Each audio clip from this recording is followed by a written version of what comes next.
Hello दोस्तों, एक बार फिर से आपका स्वागत है फ़लसफ़ा ज़िंदगी का में। हम राजेंद्र चंद्रकांत राय जी से अपनी बातचीत का अगला अंश फिर जारी रख रहे हैं। आज हमारे बातचीत का विषय है हरिशंकर परसाई, जो न सिर्फ जबलपुर की बल्कि पूरे भारतवर्ष की बल्कि विश्व की एक अनूठी साहित्यिक प्रतिभा रहे हैं, जिन्होंने व्यंग विधा को नई ऊंचाइयां दी और दुनिया को ये सिखाया कि व्यंग किस तरह हमारे मर्म को छूता है और सत्य को उजागर करता है। सबसे अच्छी बात यह है कि राजेंद्र चंद्रकांत राय जी के द्वारा जो परसाई जी के परसाई जी के जीवन पर जो किताब लिखी जा रही है, वो उनके इसी जन्म शताब्दी समारोह के दौरान एक आध माह में सब पढ़ने वालों के लिए, पाठकों के लिए उपलब्ध हो जाएगी। हमारी बातचीत का विषय मुख्य रूप से परसाई जी और परसाई जी के साथ राय साहब के जो संबंध रहे हैं, जो उन्होंने परसाई जी के साथ समय बिताया है, उनके मित्रों के साथ समय बिताया है, उस पर केंद्रित होगा। तो आइए बातचीत शुरू करते हैं। सर, सबसे पहले मैं जानना चाहूंगा कि जो हरिशंकर परसाई जी की जन्मशती इस वर्ष मनाई जा रही है, तो उसमें आप और आपके साथ के लोग क्या कैसे उसको मना रहे हैं, और जबलपुर शहर उसको अलग-अलग साहित्यिक सांस्कृतिक संस्थाओं के साथ किस तरह मना रहा है? नमस्कार त्रिपाठी जी, आपने बहुत अच्छा सवाल किया है। ये हमारे शहर के लिए गौरव की बात है कि, और हमारे लिए भी है कि हम परसाई जी के शहर के लोग हैं जी। और हरिशंकर परसाई जी ने जबलपुर को चुना जी। और अपने जीवन का 2/3 हिस्सा उन्होंने यहाँ बिताया और यहीं से उन्होंने संसार से जो अलविदा कहा, प्रस्थान किया, वो जबलपुर शहर ही था। जी। तो परसाई जी की ये जन्म शताब्दी का साल है जी। और परसाई जी के संपर्क में मैं 1973-74 में आया था, जब मैं यहाँ पढ़ रहा था, बीए ग्रेजुएशन कर रहा था। जी। और परसाई जी की रचनाएं तब धर्मयुग में छपा करती थी। जी। जी। और धर्मयुग एक ऐसी पत्रिका थी जो हर घर में उस समय आती थी। जी। और उसको लोग जो है पढ़ने के लिए भी खरीदते थे, दिखाने के लिए भी खरीदते थे। अच्छा जी। और वो ड्राइंग रूम में सजा के रखी जाती थी। वो तो इंटेलेक्चुअल होने की निशानी। हाँ। अच्छा। कि लोगों को ये दिखाई दे कि भाई हम धार्मिक पढ़ते हैं। जी। और जब मेहमान आते थे तो उसको खास तौर पर रखा जाता था कि भाई सबको पता चले कि हमारे यहाँ क्या क्या है। हाँ, जी, जी। तो एक अच्छी टेबल, एक अच्छा टेबल क्लॉथ और उस पर वो स्टेटस सिंबल था। हाँ। जी। तो ये जलवा भी कभी पत्रिकाओं का रहा है, धर्मयुग का रहा है। जी। तो धर्मयुग साप्ताहिक था और उसमें और हर हफ्ते उसमें बैठे ठाले करके एक स्तंभ छपता था जिसमें व्यंग्य रचनाएं आती थी। जी। और तब होता यह था कि 3-4 व्यंग्यकार ही जी उस स्तर के थे जो धर्मयुग में प्रकाशित हों। तो परसाई जी थे, शरद जोशी थे, रविन्द्रनाथ त्यागी थे, नरेंद्र कोहली थे, कभी कभी लतीफ घोंगी और केपी सक्सेना साहब, जो ज्यादातर हास्य ही लिखते थे, वो भी कभी कभी आ जाते थे। और होली विशेषांक पर व्यंग्य विशेषांक की एक परंपरा धर्मयुग ने शुरू की थी। तो उसमें जितने और भी रचनाकार होते थे व्यंग्य के, वो आते थे। तो हम लोग बहुत चकित होते थे कि हर चौथे या तीसरे हफ्ते परसाई जी। और तब मैं अपने मामा के पास रहकर पढ़ता था, मैट्रिक में जब था, राइट टाउन में जी। तो मुझे मेरे मामा ने बताया कि परसाई जी इस रोड के उस पार वाली रोड पर रहते हैं जी। तो मैं बहुत, क्योंकि मन में लिखने पढ़ने की वो आदत थी जी। और हिंद पॉकेट बुक्स के हमारे मामा मेंबर थे। अच्छा जी। तो हिंद पॉकेट बुक्स जो है 1 रुपए की एक किताब देता था और 10 रुपए में जी 8 किताबों का एक सेट हर महीने आपके घर पहुंचता था, अगर आप उसके हिंद पॉकेट योजना के मेंबर जी। तो उनकी अलमारियां भरी हुई थी, उसमें तमिल की कहानियां, तेलुगु की, मलयालम की, विदेशों की, रशियन कहानियां, अमेरिकी कहानियां, उन सब के अनुवाद, भारतीय कहानियां, पंजाबी, ये सब। तो अमृता प्रीतम से लेकर करतार सिंह दुग्गल तक। अच्छा जी।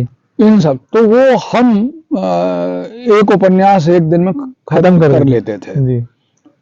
तो दिन में स्कूल और रात को जो है वो पढ़ते थे जी। तो उसे पढ़ने का और साहित्य को समझने का एक अच्छा वातावरण हमको अपने मिल मामा गया। के यहाँ मिला। जी दूसरा, उनके यहाँ पर धर्मयुग, साप्ताहिक हिंदुस्तान, कादम्बरी, नवनीत, सारिका पत्रिकाएं आती थी, जी उसे भी हम लोग पढ़ते थे जी और उससे गुरु कर रहे थे। तो हमको उन्होंने बताया कि परसाई जी एक सड़क बाद रहते आगे हैं। रहते हैं। मैं प्रेम मंदिर वाली वो कुकरेजा हाँ, ब्लॉक्स में हम लोग रहते थे। जी तो मुझे बड़ा आश्चर्य होता था कि कभी उनको देखूं मैं। जी तो उनको हमने कभी तब स्कूली जीवन में देखा नहीं, जी लेकिन रचनाएं पढ़ते थे और बहुत प्रभावित होते थे। धर्मयुग में छप रहे हैं और फिर क्या था, और लेखन धर्मयुग उनका। में एक बार छपने का मतलब है कि आपको पूरा शहर पहचानता था कि अरे ये धर्मयुग वाले राइटर हैं। जी जी तो इस तरह से परसाई जी से परिचय हुआ। फिर जब मैंने बीए कर लिया और ज्ञान रंजन वगैरह जी के संपर्क में आया, आगे। तो तभी परसाई जी के संपर्क संपर्क में में, आया। जी। उनको उसके घर गया, मिले, जी बैठक हुई और शाम को सब इकट्ठा होते थे, तो संडे वनडे को हम लोग भी जाते थे। जी और फिर एमए करने के बाद जब मैंने पीएचडी के लिए अपना सब्जेक्ट चुना, तो मैंने उन्हीं को चुना, जी हरिशंकर परसाई, व्यक्तित्व एवं कृतित्व। अच्छा तो मेरा टॉपिक को बदल दिया गया। जो आए थे इंटरव्यू करने, जी उन्होंने कहा आप थोड़ा इसको और व्यापक करिए, जी और उन्होंने कर दिया हिंदी व्यंग्य साहित्य का अनुशीलन 19वीं शताब्दी। तो अच्छा बोले इसमें परसाई जी सहित और भी लोग आ जाएंगे, आप अच्छा जरा इसको जरा व्यापक ब्रॉड करिए। जी जी जिस तरह से आप बातचीत कर रहे हैं उससे हमें लगता है कि आपका सब्जेक्ट भी छोटा है, जी बड़ा कर। ठीक है, तो कर लिया। तब मैं रेगुलर उनके पास गए। जाने लगा और उनसे बातचीत करने लगा। बहुत सारी सामग्री इकट्ठी कर ली, उनकी किताबें इकट्ठा कर ली, अन्य रचनाकारों की भी व्यंग्य रचनाओं की किताबें, और भारतेंदु काल के भी प्रताप नारायण मिश्र और भारतेंदु जी और दूसरे तमाम लोगों की रचनाएं भी मैंने जमा की और मेरा भी अलमारी भरने लगी। तो मैंने उनसे बहुत कुछ जानकारी ली, पूछताछ की और अपने रजिस्टरों में नोट करता रहा। जी लेकिन फिर एक राजनीतिक परिवर्तन हुआ और उसमें मुझे कुछ पॉलिटिकल कामों में पदों पर काम करना पड़ा, जी तो ये काम रह हो गया। जी जी और रह जाने का ये हुआ कि फिर वो रह ही गया। जी जी और इस बीच में मैं लिखने, पढ़ने और छपने लगा था, जी और चर्चा भी होने लगी थी मेरे कहानियों की। जी तो मुझे लगा कि पीएचडी तो अब लोग मुझ पे करेंगे, जी जी जी मैं क्यों करूं। जी जी जी जी तो वो एक ईगो जी पैदा हो गया। जी लेकिन अभी कुछ साल पहले ये हुआ जी कि मैं 12वीं कक्षा पढ़ाता रहा हूँ हिंदी भाषा। जी तो उसमें परसाई जी का एक बहुत ही मार्मिक और बड़ा कलात्मक जी निबंध जो है वो कोर्स में है मध्य प्रदेश पाठ्य पुस्तक निगम के कोर्स में है था। अच्छा, अभी है कि नहीं पता नहीं, पर अभी तक था वो, जी, एक आध साल पहले तक था। अभी लोग कुछ बदलाव कर रहे हैं, कहीं बदल न गया हो। जी वो था तीन सयाने, अच्छा जी जी शीर्षक, जी और वो क्लासिक है रचना है। जी क्लासिक ये कि उसमें उन्होंने साहित्य, कला और संस्कृति को, जी तीन को जो है वो तीन स्त्रियों के, तीन पुरुषों के रूप में जी चित्रित किया है। और उसमें संस्कृति सबसे बूढ़ा है और प्रौढ़ है, ये है। और राजनीति को एक सर्वांग सुंदरी के रूप में, और वो बार बार जाती है और उन सबका आदर का सत्कार करती है। वो कहती है कि आप कहाँ झोपड़ियों में रह रहे हैं, कारखानों के बीच में, मजदूरों के बीच में अपना समय बिता रहे हैं, आपका तो बड़ा उच्च स्थान है, महल में चलिए। वो लोग मना कर देते थे, नहीं हमारा समाज यही है, हमारा जीवन यही है, हमारी जड़ें यही, हम नहीं जाएंगे। पर वो बार बार आती रही, बार बार आती रही, और अंत में इन्होंने कहा कि यार ये बहुत बार आती है, चलो जरा देख लेते हैं। तुम गए और उसे राजमहल में जाके कहा कि ये देखिए आपके यहाँ सब आपके लिए सुविधाएं हैं, जी जी बढ़िया पलंग है, सोने का, खाने का, पीने का सारा इंतजाम है, और आप यहाँ आराम करिए, आप बहुत कर चुके काम जी। और फिर उसने बाहर ताले डलवा दिए और कहा आज से वही होगा जो हम चाहेंगे वो आप लिखोगे, कला तुम वही करोगी जो निर्माण चित्रों का और संगीत का और नृत्य का जो हम चाहे। तो राजनीति की वो चेरियां हो गई और समाज से कट गए, और जब समाज से कट गए तो साहित्य का, उस कला का, उस संस्कृति का कोई तात्पर्य नहीं रहा। तो बड़ी क्लासिक रचना है कि जो लोग सत्ता के साथ जाकर के अपने आप को गिरवी रख देते हैं एक रचनाकार के तौर पर, तो उनके फिर लेखन का कोई महत्व नहीं रह जाता।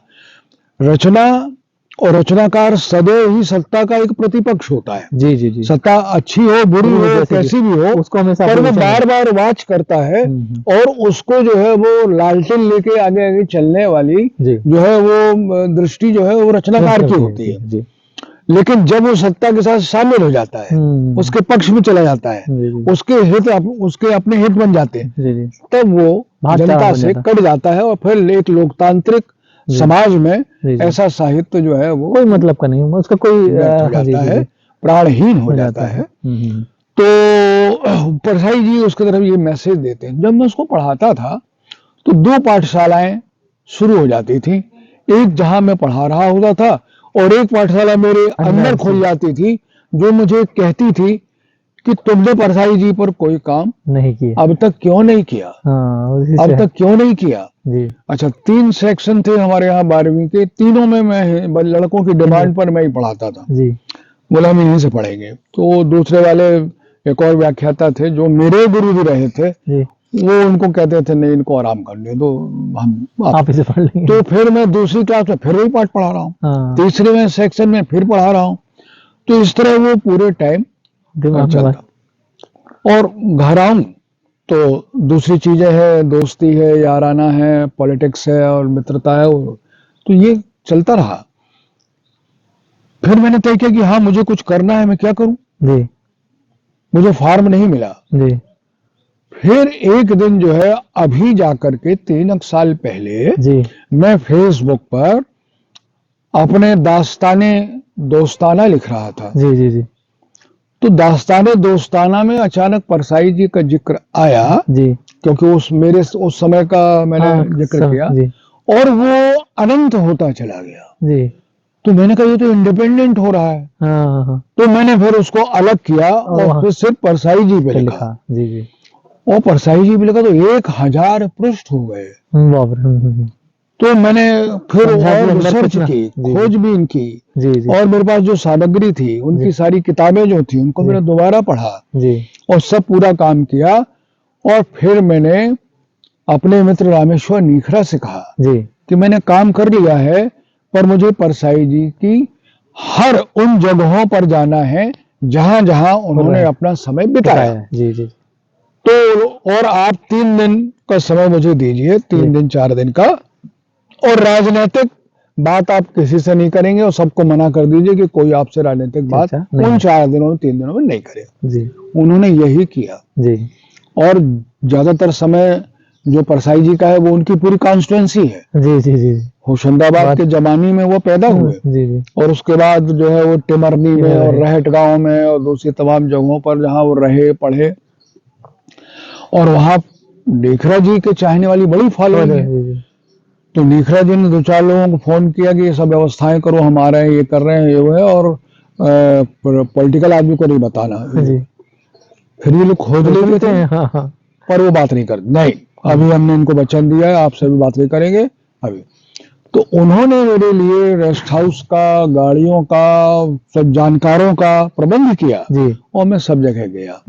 परसाई जी की जन्मतिथि के बारे में एक बड़ा भ्रम बहुत समय से चल रहा था, जो मैंने पहली बार उसे निवारण किया और सत्य लाया। हम उनके पहली क्लास जहां उन्होंने पढ़ी थी जी रहट गांव में, जी, वहां गए ओके जी, और रहट गांव की उस प्राइमरी स्कूल में गए। अच्छा, वो प्राइमरी स्कूल की बिल्डिंग वहां से अब नहीं टूट टाट गई है, थी, एक मैदान पड़ा था। जी तो बोले ये जमीन है, यहाँ पर प्राइमरी स्कूल था इतने साल और अब नहीं है। तो हमने उसकी फोटो खींची कि भाई ये जगह बताएंगे किताब में कि ये वो जगह थे, वहां मैं गया था। इतने में मैं ऐसा मुड़ा तो पीछे एक लड़कियों का स्कूल था। तो हमने जो आदमी लोकल था उससे पूछा भाई ये जो है वो कौन सा स्कूल है। बोले सर ये सरकारी स्कूल है, इसके बाद बना है और इसका सब रिकॉर्ड वहां रखा है। अच्छा अच्छा अच्छा, जी अरे यहाँ का रिकॉर्ड रखा है, हाँ आपको पक्का मालूम। बोले पक्का मालूम। हाँ, तो हमने कहा चलो। तो हम लोगों ने ऐसा क्रॉस किया, रोज आने जाने का रास्ता था, उस तरफ गए। तो वहाँ प्राइमरी स्कूल के प्रधानाध्यापक से मिले और मैंने बताया मैं फला फला हूँ, ऐसा काम कर रहा हूँ, जी तो मुझे 1922 का रजिस्टर आपका देखना है। तो उसने इतना पतला सा रजिस्टर निकाला, इतना यह है, जी, और वो दिखाई, क्योंकि 1922 में पढ़ते ही कितने बच्चे थे? जी जी 2 बच्चे, 1 बच्चे, 3 बच्चे, 4 बच्चे एक साल में। हाँ। तो वो दाखे खाए इतना छोटा, एक हाँ। पन्ना, जी 23 का दूसरा पन्ना। ना जी। तो इतना साल आया, उसमें 22 से 28 32 तक का, हाँ नहीं 42 तक का रिकॉर्ड रिकॉर्ड था, इतनी सी में। जी।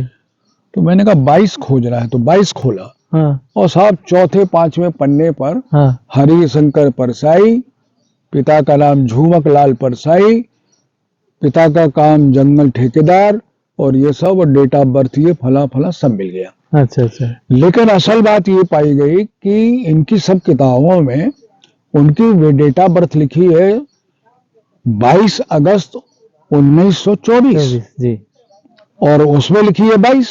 जी। तो ये क्या घालमेल है कि परसाई जी खुद अपना परिचय बता रहे हैं कि मैं 24 का बर्थ वाला हूँ, हाँ और रिकॉर्ड 22 है। 22 बता रहा है। क्या है? तो जब मैं जमानी गया, तो जिनके यहाँ परसाई जी के पिता आकर के रहते थे, जी वो हेमंत दुबे भी आए थे हमारे अच्छा। कार्यक्रम में जी जमानी से। जी तो उन्होंने बताया कि परसाई जी को बर्थ 24 का है, पर उनके पिताजी ने 2 साल ज्यादा बढ़ा के नाम लिखवा के स्कूल में भर्ती करा दिया था कि ये जल्दी पढ़ने जाए। अच्छा ये अच्छा। बहुत ज्यादा अच्छा। वो है, हाँ जी जी। चंट है, हाँ तेज है। तो ये स्थिति है कि वो 24 का बर्थ था, और अच्छा 22 उनकी जो है रिकॉर्ड में दर्ज दर्ज है। तारीख है।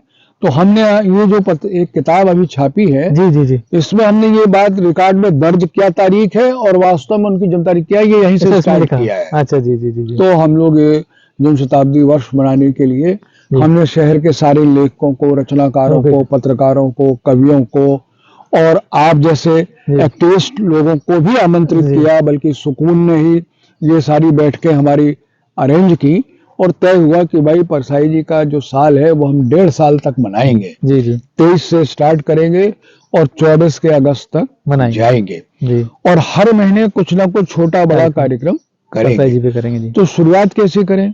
तो जब हम लोगों से सलाह ले रहे थे, तो हमारे पास बहुत अच्छे अच्छे सुझाव आए, जी बड़े से बड़े भी आए जी जी और साधारण भी आए। जी मीटिंग खत्म करके जब चलने लगे, तो किसी ने कहा कि पूरे शहर में अगर परसाई जी के होर्डिंग्स लगे तो लोगों को, शहर को पता चलेगा। अब होर्डिंग लगाना कोई खेल है? जी जी तो हमने कहा हम त्रिपाठी जी से बात कर लेंगे, भाई आप अपनी जितनी बिल्डिंग बना रहे हो जी जी जी। उस होर्डिंग को आप अपनी बिल्डिंग वाले बनाओ, और एक जगह परसाई जी का हाँ, फोटो लगा के बताओ कि उनका जन्म। तो हमने कहा वो 4 लगाएंगे, 2 लगाएंगे, 6 लगाएंगे, इसमें शहर का हो देखो। जाएगा। तो यार होर्डिंग तो महंगा पड़ेगा, कहाँ से लाएंगे इतने पैसे, और कितने त्रिपाठी जी हमारे साथ काम करेंगे? तो हमने रूपेन भाई जो यहाँ बैठे भी हैं, रूपेन भाई के साथ हमारी रोज की बैठक है। ये जी सुबह 6 बजे टहलने जाते हैं, जी और टहलने के बाद सीधे हमारे घर आ जाते हैं। जी जी इन्हें मालूम है कि जो 3-4 बजे रात को उठते हैं, लिखते पढ़ते हैं, जी अब ये फुर्सत हो गए उन्हें 7 बजे तक। जी जी तो हम लोग आते, फिर घंटे भर हम लोग बैठते हैं रेगुलर। जी एक आध दिन बीच में गैप हो जाए वो अलग बात है। जी तो जब कुछ काम कर रहे हैं तो रोज बैठते हैं, काम नहीं कर रहे हैं तो फिर बातचीत करने के लिए मिलना जुलना 10 मिनट का, 15 मिनट का, आधे घंटे का, 1 घंटे का होता है। जी तो हमने इनसे कहा कि यार देखो होर्डिंग तो नहीं हो सकता, पर एक दूसरा काम हो सकता है। अपन यही चाहते हैं ना कि परसाई जी साल भर लोगों को देखें। जी जी कैलेंडर अगर करें तो कैलेंडर लोगों की जरूरत है, होर्डिंग जरूरत नहीं है। जी जी होर्डिंग तो हम कहते हैं देख ले भाई तू जा रहा है तो एक नजर हाँ उधर उसकी इच्छा पे डाल। और कैलेंडर हमने कहा जनवरी के महीने में लोग लपक लपक के मांगते हैं, कहाँ है भाई, लाइए लाइए। जी जी तो हमने कहा अपन ऐसा खूबसूरत कैलेंडर छापें, गरिमामय छापें, जी जी कलात्मकता उसमें अंदर हो, जी रचनात्मकता हो, जी ऐसा करें। जी जी तो उसके तहत हम लोगों ने ये कैलेंडर जो है हाँ एक परसाई जी का ये तैयार कराया। इसमें जी 6 पन्ने हैं।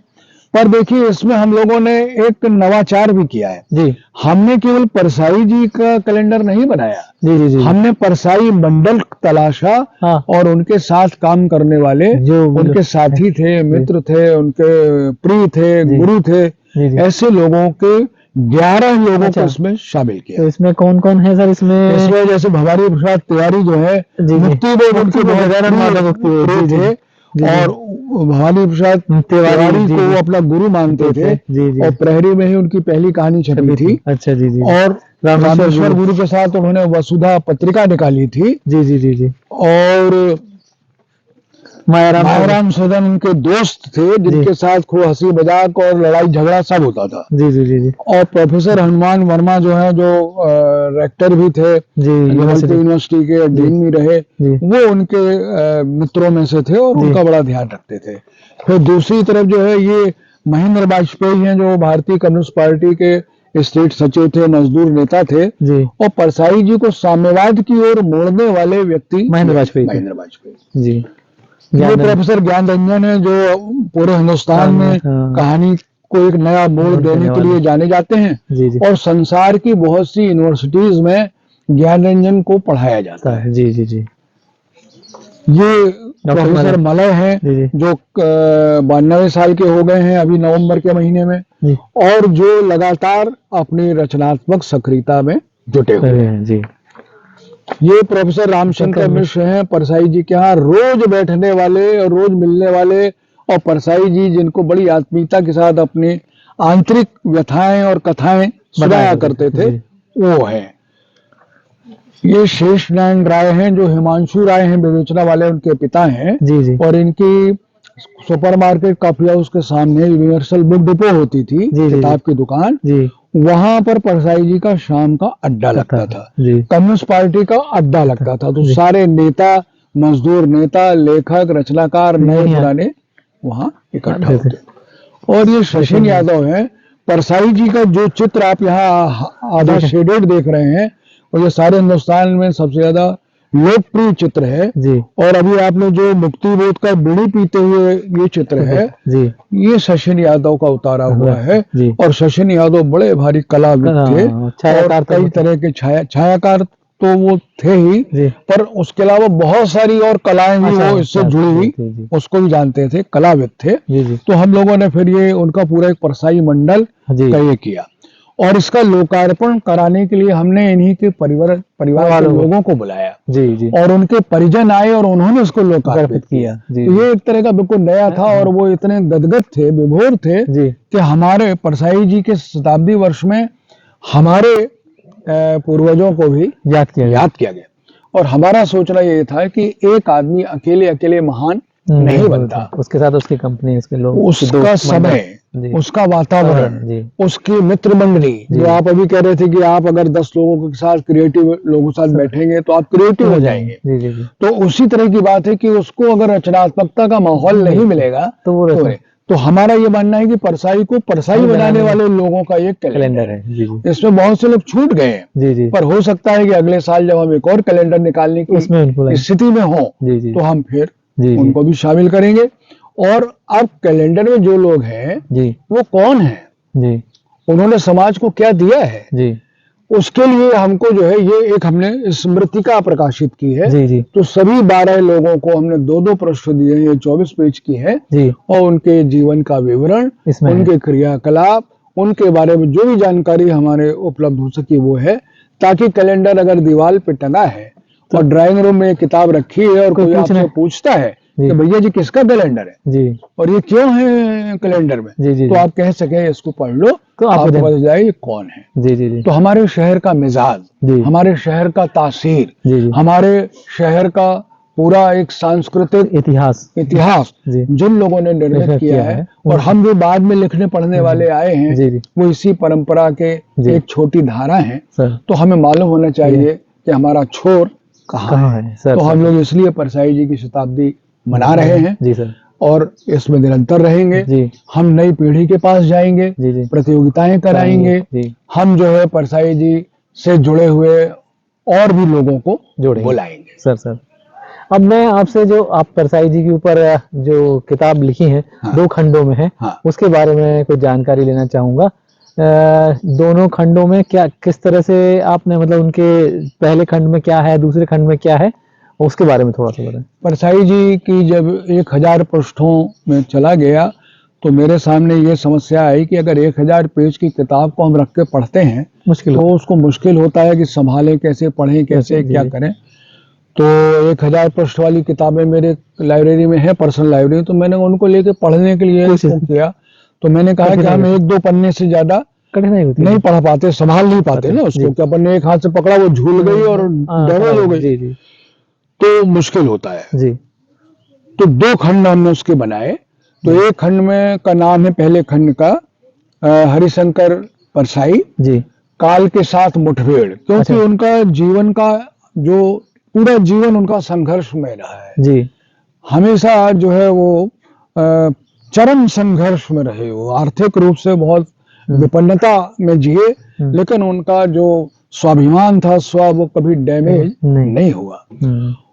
और तो हमने उस जो पहला खंड है उनका, वो जबलपुर में जब वो नौकरी पे आ गए मॉडल हाई में, उसके पहले तक का हिस्सा हमने लिया है, स्वाधीनता 47 तक का, वो पहला खंड है। दूसरा खंड जो है, जब वो बिल्कुल एक रचनात्मक रूप से साहित्यकार के रूप में प्रतिष्ठा उनकी बन गई, किताबें आने लग गई और उनका एक पाठक वर्ग बन गया और वो किताबें मांगने लगा, तब जो है वो हमने दूसरा खंड रखा है, काल के कपाल पर हस्ताक्षर। जिस आदमी ने जो कुछ लिखा वो पूरे समय के माथे पर एक अमिट हो गया, जी अपने हस्ताक्षर करके चला गया। अब हम उन हस्ताक्षरों को, उसके लिखे अक्षरों को तलाश रहे हैं, खोज रहे हैं, पढ़ रहे हैं, उनसे प्रेरणाएं पा रहे हैं।